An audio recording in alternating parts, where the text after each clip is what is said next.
ទ្រា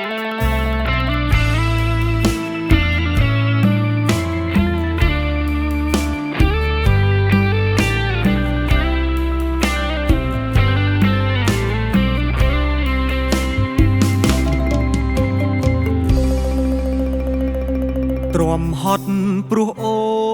នទ្រាំធន់ព្រោះមិនចង់បែកកុំអាងអីអាងទឹកភ្នែកនិយាយដោយគ្មានហេតុផល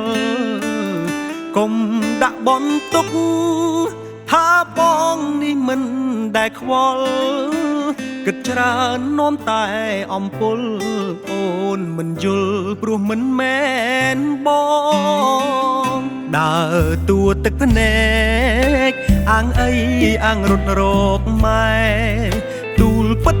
ថាលែងចង់ក្បែរលែងចង់ចាំរឿងកន្លងអនុស្សាវរីយ៍គ្មានទេពាក្យថាស្នេហ៍ស្នងភ្លេចរឿងរួមរាំងកន្លងអង្គពីងអូនបងអស់ប្តីប្រពន្ធប្តីឯណា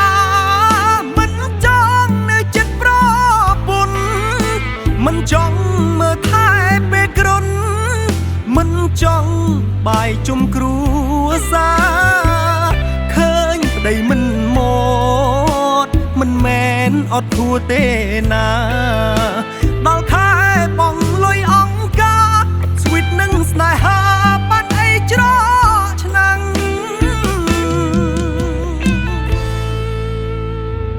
ឃើញប្តីផឹកស៊ីឌៀលប្តីផឹកមិនចេះគិតមិនដែលជួយជា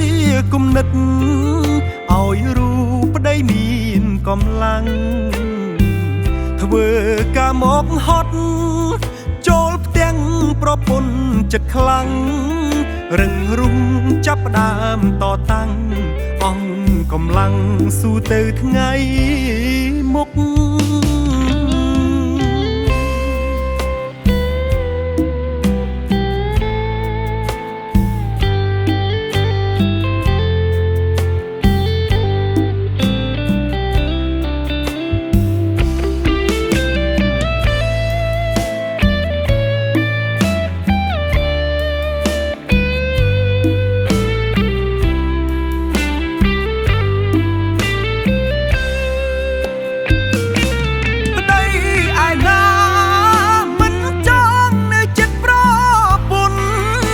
មិនចង់មើលថែពេលគ្រុន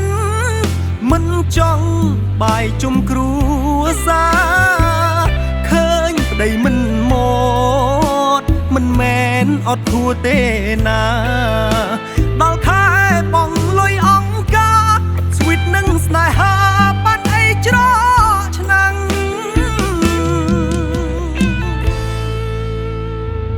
ឃើញប្តីផឹកស៊ីឌៀលប្តីផឹកមិនចេះគិតមិនដែលជួយជាគំនិតឲ្យរូបប្តីមានកម្លាំងធ្វើការមកហត់ចូលផ្ទាំងប្រពន្ធចិត្តខ្លាំងរឹងរុំចាប់ផ្ដើមតតាំងអង្គកម្លាំងស៊ូទៅថ្ងៃមុខធ្វើការមកហត់ចូលផ្ទាំងប្រពន្ធចិត្តខ្លាំងរឹងរុំចាប់ផ្ដើមតតាំងអង្គកម្លាំងស៊ូទៅថ្ងៃ